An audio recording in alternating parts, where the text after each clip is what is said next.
Welcome to another video, and in this video I'm going to talk to you about the magic spreadsheet. So a few of our viewers have been asking me if I'd be willing to share the spreadsheet that I use to calculate all of the numbers that I present to you each month.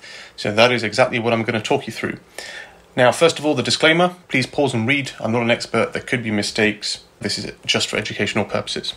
Okay, so the spreadsheet, you're going to be overwhelmed by what you see. So what I've decided to do is make a video and talk you through it so you understand what each of the columns are doing and how it works. So that if you try to use it for your own purposes, you know kind of what to touch and what not to touch so that you don't break any of the formulas that run in it. If you're watching on a mobile device or a tablet, I would strongly recommend that you switch across to using a computer screen. The bigger the better, because I am going to be walking you through a spreadsheet, and I have a pretty big monitor on my end. So you're going to find there's a lot of columns and it might be a bit hard to see. The spreadsheet has been made using Google Sheets. It's free, it's online, so you'll get a link and you'll be able to do everything. You can download it onto your computer and do whatever you like with it. I'm not charging you anything for this, it's completely free. And all I ask you do in return is to like and subscribe for me, right? That really helps me out a lot. Keep in mind that the spreadsheet is not something that's an industry standard. It's something that I've invented for my own house in the way that I want to capture the numbers. Okay, so you might not agree with it, you might find that it doesn't quite fit your own setup, right? And then you can modify it accordingly. The last thing to mention is, as I walk through this, I'm expecting that you have some understanding of how a spreadsheet works. I'm going to assume you know your way around to some extent. I will draw your attention to a few things which are important. I'm not going to go through how to write a formula, for example. Okay, so let's crack on. When I give you the link, you're going to be presented with a screen which looks like this. So this is Google Sheets, and you'll be on the first tab, which is called Instructions. And what I've got here is a one-sentence explanation of what each of the columns in the entire spreadsheet is trying to do. Okay, so you have an idea of what I'm trying to calculate, where I might be getting the numbers from. Some of these, maybe more than half of these columns are actually formulas, so you don't have to do anything. Just leave it alone and it will work by itself. So I've pointed out on this tab if there's a formula in that cell, right? I've called it calculated field, and you can see an explanation of what it's doing, but you don't have to actually do anything yourself. Just sit back and relax and the numbers will populate. Okay, I'm not going to read this tab out. You can refer back to this in your own time. The bulk of all the number crunching happens in this tab at the bottom called Master Table. So I'm going to take you to that and we're going to walk through that. Okay, so when you click on it, you're going to be presented with this. So in rows in column A, we have the date. This is the last day of each month. And in columns, we have all the different numbers that I need to calculate everything or that I want to capture. All right. The different shadings of color that you see for the columns is just me grouping related data together. So for example, all these salmon red ones relate to my electricity meter readings. The slightly darker red shade over here relate to my gas meter readings, and so on and so on. Okay. The actual color I've used has no meaning, right? It's just whatever's in the color palette. The grey shaded cells that you see here is basically where I'm not expecting to see any data. So it's just for my own sanity. When I eyeball this to check I filled everything in properly, I know that I'm not expecting to see a number in there. Now this might be different in your setup, right?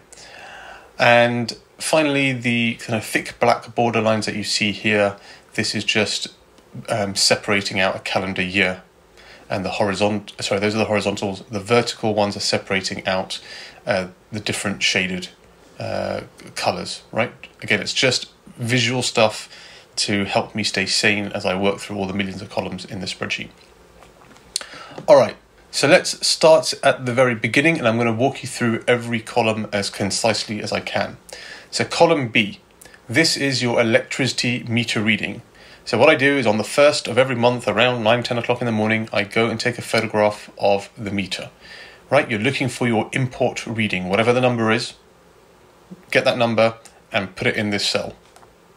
What will then happen is automatically in column C, the spreadsheet will calculate how many kilowatt hours of electricity you imported in that calendar month. And there's a formula which runs in column C, so you don't have to do anything. It will calculate the difference between your latest number in column B and the previous one, and whatever the difference is, it's going to put the number here. Now, if I click on this cell, you can see there's a formula running up there at the top, right? So this is the formula bar, if those of you who are not familiar. Even though when you click on some of these cells, they might appear blank, before you do anything or before you click edit or type any numbers in there, be very mindful to check what's written in the formula bar at top. If it's like this, it's blank, no problem. If it's like this and it's got something in there, that means a calculation will happen when you put a number in some other cell. So be mindful not to delete stuff like this, because if you do, the whole spreadsheet is going to break and it won't calculate stuff properly. So you have a choice. Either type in your meter number, your meter reading number over here, or if you don't want to do that and you just want to type in the actual number yourself, like I've done for the month of February, you can just calculate it yourself and type in the number. Whichever way around you do it, the spreadsheet will work. Okay, you won't break anything. Whatever you do, just don't only delete the formula if you plan to override it and just type in the number.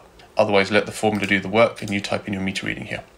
Okay, column D and column E.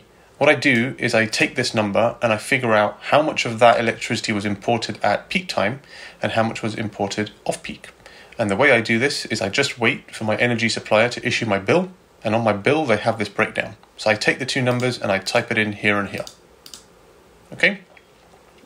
If you don't have like a daytime and a nighttime tariff and you just have the same tariff all day, you don't really need to do this.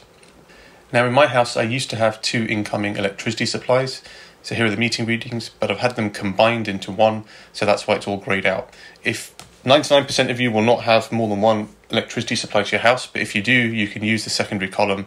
If you don't have it, you don't have to worry, just ignore it and move on. Column H, if you have solar panels, you will have probably set up your export tariff and everything. Therefore, on your smart meter, you'll be able to get your electricity export meter reading. Just press those A and B buttons in whatever the combination the instructions say, and eventually a screen will say export reading. Take the meter reading number, put it in the cell, and then in column I, it will automatically calculate how many kilowatt hours you consumed in that calendar month. Like before, if you don't want to use the meter reading and you just want to type in the absolute number, put the number in column I, and all the formulas will work. No harm done.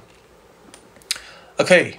Moving on then to column, the next kind of darker red shaded area.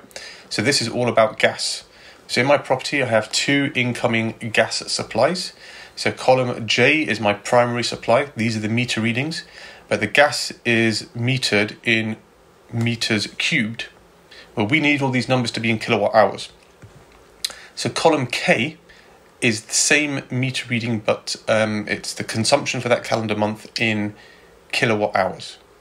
Now, you can write a formula to do this, but the formula is based on a calorific value, and the calorific value differs based on exactly where in the country you live. The formula is on your bill. If you look at one of your bills, you'll find it on there somewhere. But when I tried to recreate the formula in here, I found that I wasn't accurate when I was receiving the actual numbers from the energy supplier.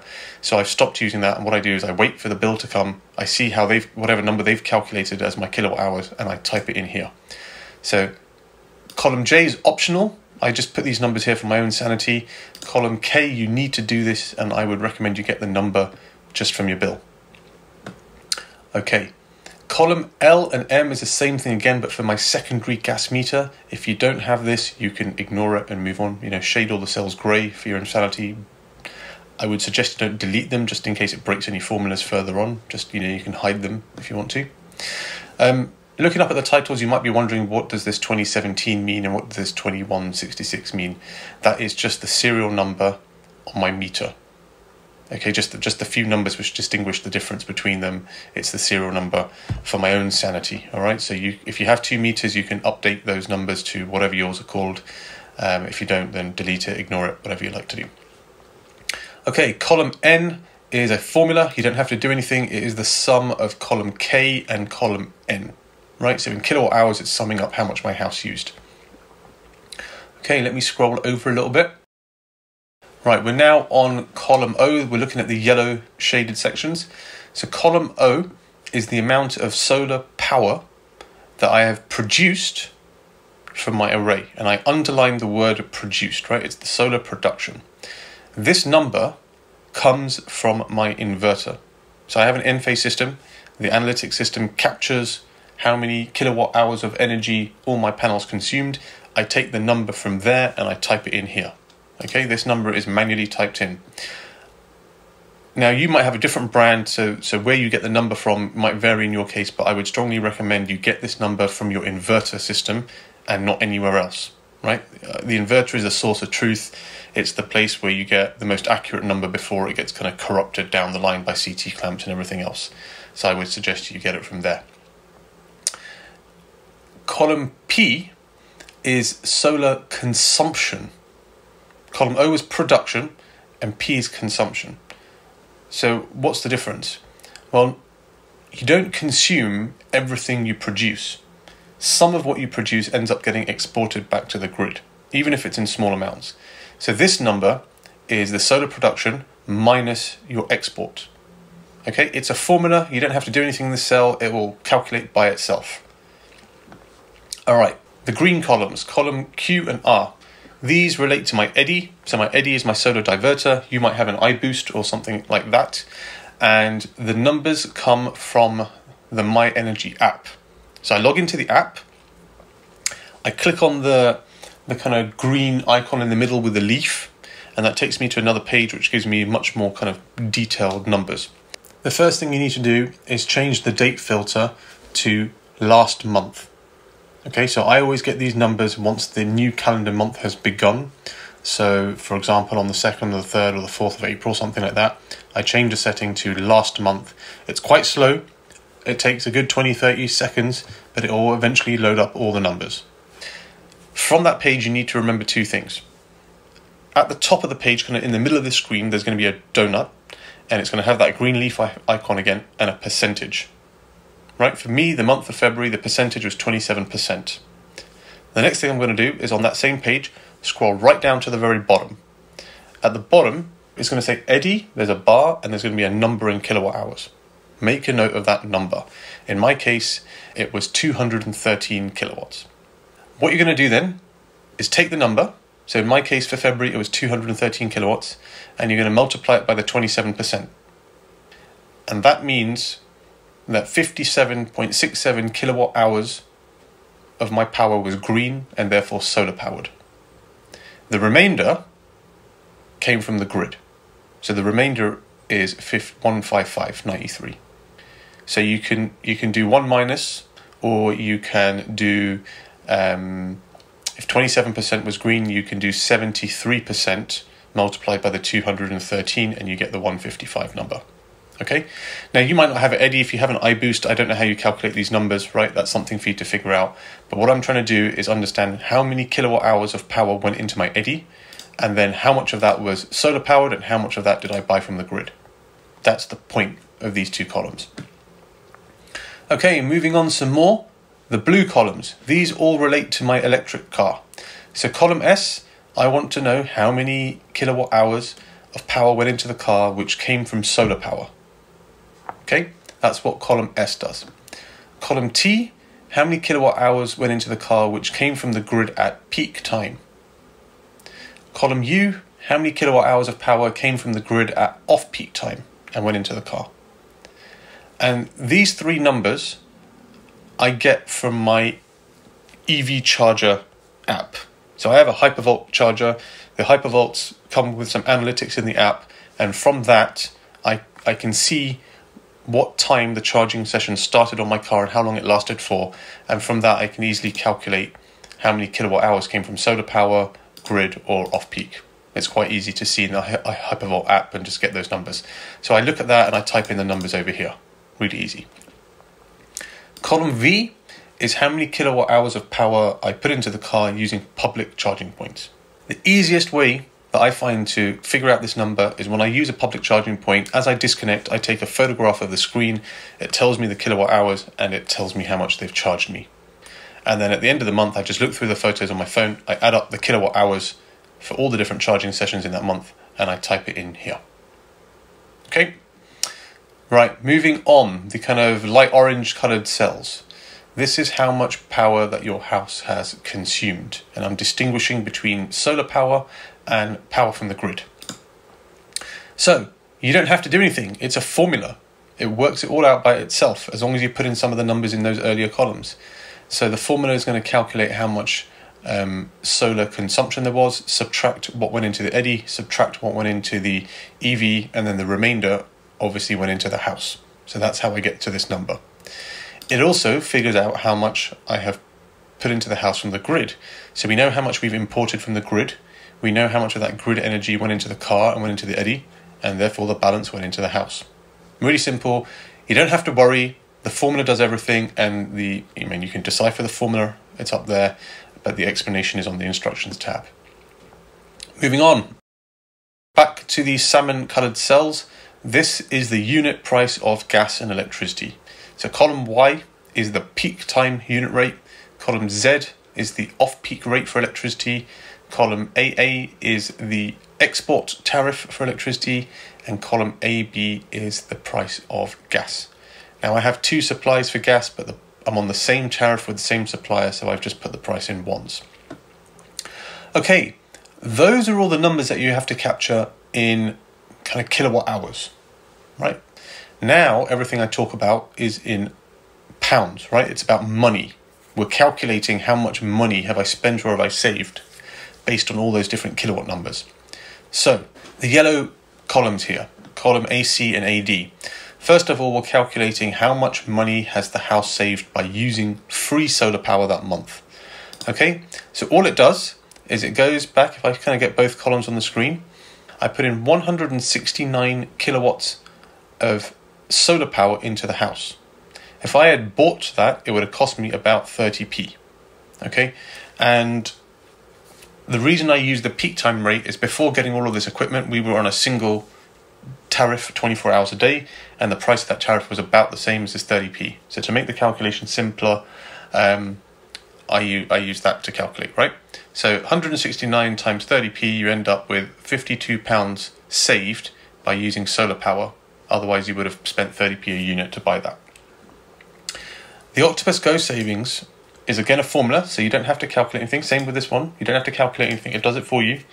The Octopus Go calculation works on the amount of electricity that we imported in those 4 hours that we get cheap tariff with Octopus Go overnight, versus if we didn't have that tariff, we'd be paying the peak time rate all day long, right? So it calculates the difference between the 30p and the 7p and then multiplies it by the number of off-peak units of electricity that we imported. And remember that number we captured earlier on, it came from the bill. Okay, moving on. So we're on the green columns over here, OPEX eddy. So AE and AF. Again, the same principle. We're trying to calculate how many solar kilowatt hours went into the eddy. So we heated our hot water for free. And the calculation, again, is a formula. You don't have to do anything. But it's basically saying that a unit of electricity costs 30p, and in that month we put X many kilowatt hours into the eddy, multiply the two numbers together, and in the case of February you got £5.95. In addition, we've got an Octopus Go benefit here. So I use the eddy on a schedule to heat my hot water overnight on the off-peak rate. So the amount of money that I've saved by doing that on the Octopus Go tariff is £4.38. Again, there's a formula up there, but to put it simply, right now, the tariff I'm on, it is cheaper to use electricity to heat my hot water overnight because it costs me 7.5 pence versus using gas, which costs me 10 point something. Now, the tariff you might be on could be different. Your off-peak electricity rate could still be higher than your gas rate. So if that's the case, you don't want to do this. You'd rather use gas to heat your hot water, unless your viewpoint is you don't want to use gas and you want to be green and do everything from electricity. That's a separate thing. If you're looking at this from a monetary point of view, right now the tariff I'm on, it's cheaper to use electricity overnight rather than gas. That's why I do this. But as my tariff changes, and as we move into the summer months where I've got ample solar power and I don't need to heat my hot water overnight because the solar power does it, I will switch off my schedule. But anyway, that's how that works. Column AG, the SEG savings, this is how much you get paid from your supplier by exporting electricity back to the grid. So it is simply the number of kilowatts you exported multiplied by your export rate, and in my case I got 57p. Now keep in mind, for me, My objective is to use all of the electricity that I produce. I do not want to sell it to the grid. That's a last resort. Of course, there's always a trickle that goes back to the grid. And so during a month, that's added up. I think it was 14 kilowatts for the month of February. Column AH to AM. Now, this all relates to my electric car. So, how much money did I save by charging my electric car using free solar power versus paying for it? In the month of February, nothing, because there were no solar kilowatt hours which went into the car. Column AI, how many kilowatt hours what was the cost of the kilowatt hours that you put into the car by charging your car peak time? In my case, 0, because I didn't charge my car peak time in the month of February. AJ, how many kilowatt hours did you put it? What is the cost of the kilowatt hours that you put into the car using off-peak electricity? So again, all of this stuff is a formula. You don't have to type in anything. As long as you fill in all those kilowatt hour numbers in the earlier columns, all of these numbers over here will fill in by themselves. So that's what this column does. Column AK is the cost of charging your car using the public charging network. So remember I said to take a photograph earlier on? The photograph has the kilowatt hours. So you sum that up and put that in the earlier column. And then this column, you sum up the number in pounds that you've paid for those kilowatts and you put the number here. So you can see I had 2 charging sessions in February using a public charging point. This is how much I paid. They were basically splash and dash kind of numbers. So that's why it's only £9.83. Column AL is a subtotal of these numbers. Okay, again, it's all a formula. So you don't have to worry. But this actually also takes into some of the numbers I'm about to talk about, which come from these purple cells. All right, so this is like the net saving by having an electric car. But of course, I have to offset that with the cost of having a combustion engine car. So let's talk about that. Column AM, the number of miles that I drove in the electric car in that calendar month. Again, all I do on the first of the month when I take my meter readings, I go out to the car, I take a photograph of the odometer, and then I hit the reset button on the trip. So then it starts counting again for the next calendar month. Okay, the purple columns. Column AN. This is the average cost of petrol or diesel in your area where you would usually have filled up fuel. I type in the number here. It's not scientific. As I'm driving around during the month and I pass the petrol stations, I make a note of what number they're advertising it. And then when I get to the end of the month, I just write down a number here. Okay, I could be wrong. I could be off by a few pence, but it doesn't matter. I'm not planning to do anything more scientific than that. I had a diesel car, so the title says diesel, but even if you have a petrol car, you can type in the numbers in the same way here and it will work just fine. Column AO. So from my diesel car, I type in the miles per gallon that I was getting on average. Now, you could put a different number for every calendar month if you know the differences in seasonality. I didn't. I live in London, and I had a very kind of diesel gas guzzling car, so the MPG is lower. Your number might be a lot higher than that. Okay.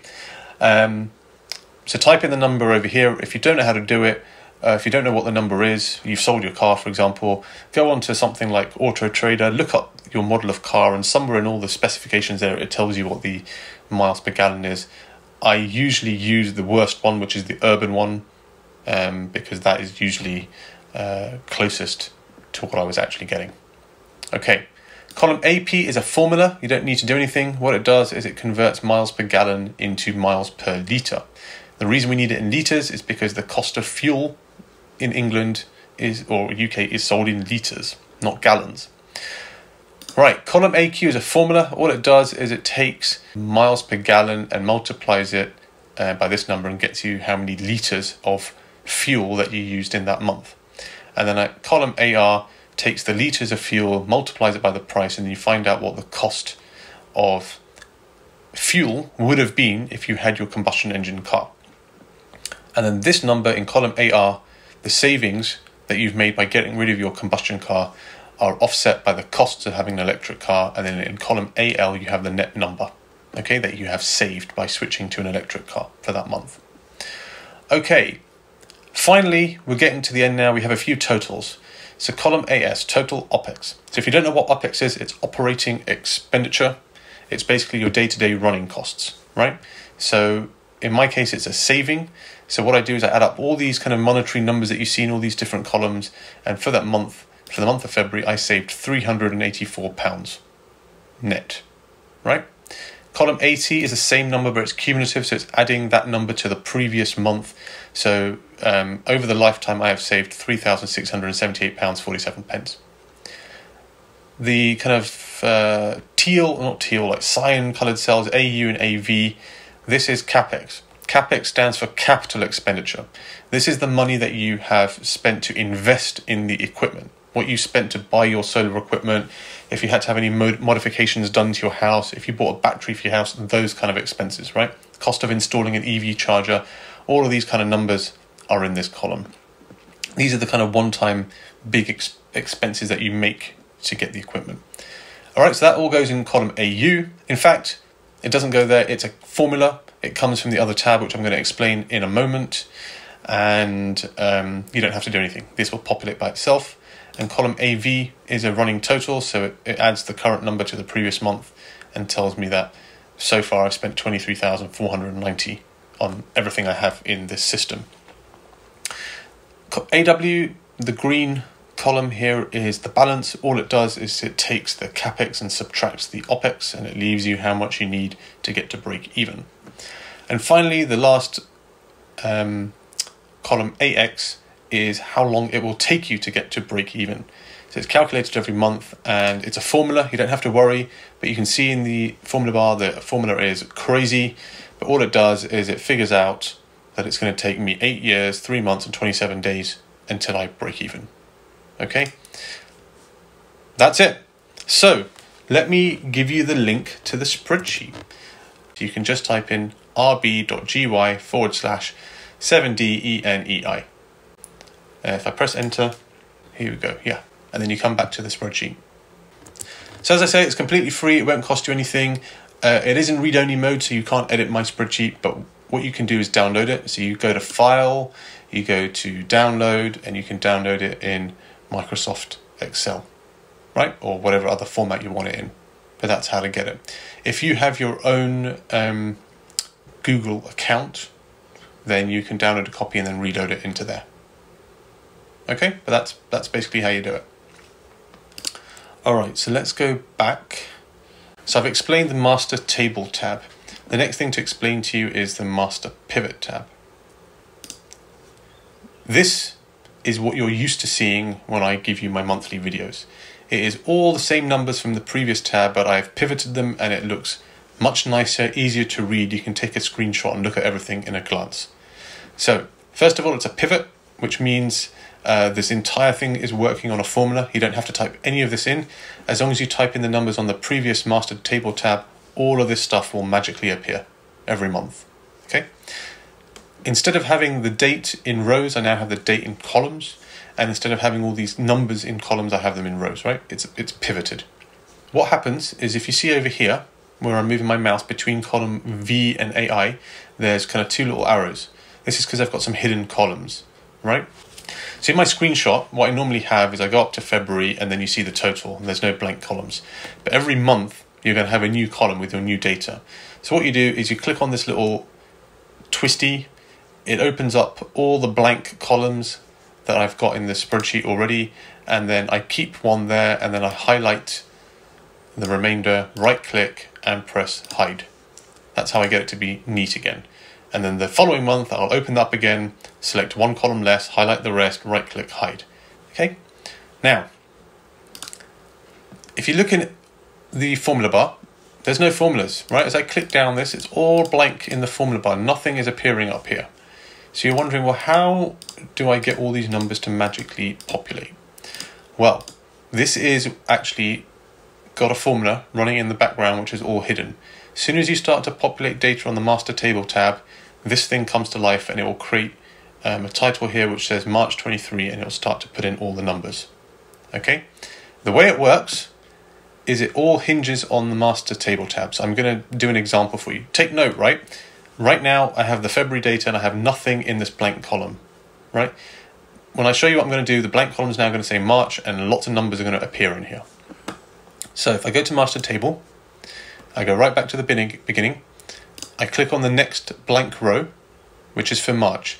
As soon as I type in the date over here, which I have to do manually, you're going to find a lot of my formulas come to life, right? So keep a note, on row 34, which I'm highlighting, there is no number in any of these cells.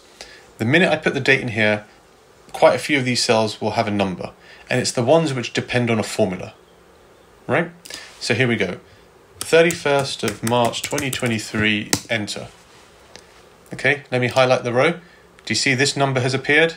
This number has appeared, this one, this one, this one, this one, this one, this one, right? It goes on and on. If I go over to the OPEX numbers, you can see, look, lots of zeros have appeared, right, in the calculation.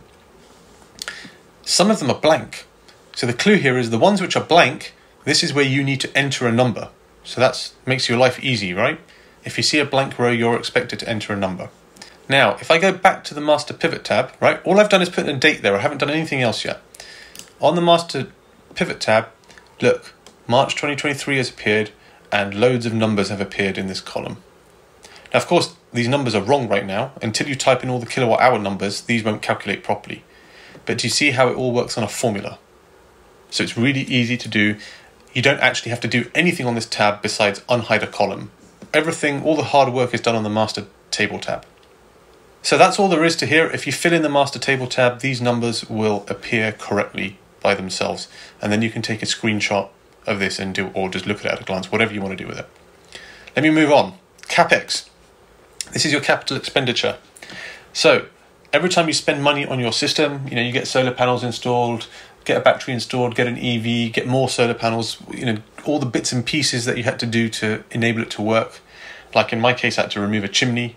All of those are capital expenditures for me, and I put it on this list. So column A, the exact date that you spent the money to get this stuff installed. Column B is a formula, don't touch it, it works by itself. This is to enable the calculations on the Master Table tab to work properly. Column C, put in a description, whatever you like for your own reference of what that money was spent on.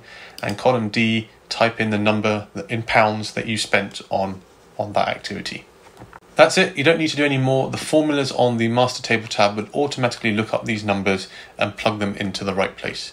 As you spend more stuff, add more rows, and it should get sucked up by itself. Finally, the last tab then is how long have I had solar? So again, all of this is a formula. The only thing you need to do once is type in your commissioning date. So this is the day your installer came along, installed the whole system and switched it on. So in my case, it was the 9th of November 21. Everything else calculates by itself based on that number. And once you've typed in this number once, you never need to come to this tab again. What's happening is to make sure that all the calculations I show you are correctly calculating. I have a formula which calculates the beginning of the current month. So today, when I'm recording this video, it is the 29th or the 30th of March. It's the 30th of March, and therefore the first day of March is the 1st of March, right? So the formula just does that for me. This date is then referenced elsewhere in this spreadsheet. How long have I had solar? This is simply calculating the difference between the month start date and the commissioning date. And then the formula, it looks crazy, but it's expressing it as a sentence. So it says 1 year, 3 months, and 20 days. Days elapsed is actually the exact same number, just expressed as the number of days. So you take column B and column A. The difference between these two numbers is 477 days. Okay. Column E is the payback ratio.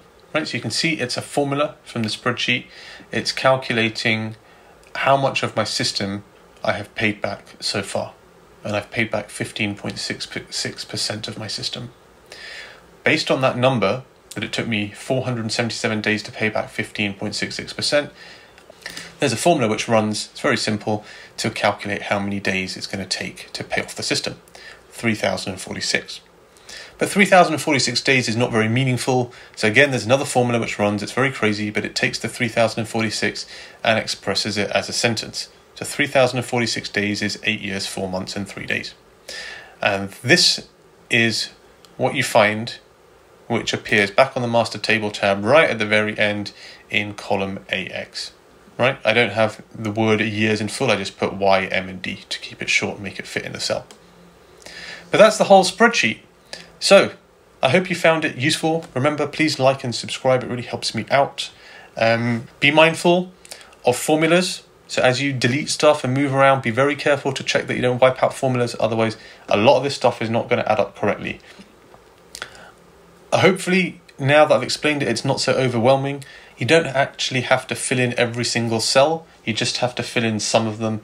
And the trick is when you put in the date over here, half of them will populate by themselves. You just have to fill in the blanks where it's relevant in your case. If you don't have an EV, for example, you just have solar power, well, just ignore the columns which relate to having an EV and it will all still work properly. The pivot table will just be blank and have zeros where the EV columns go, right?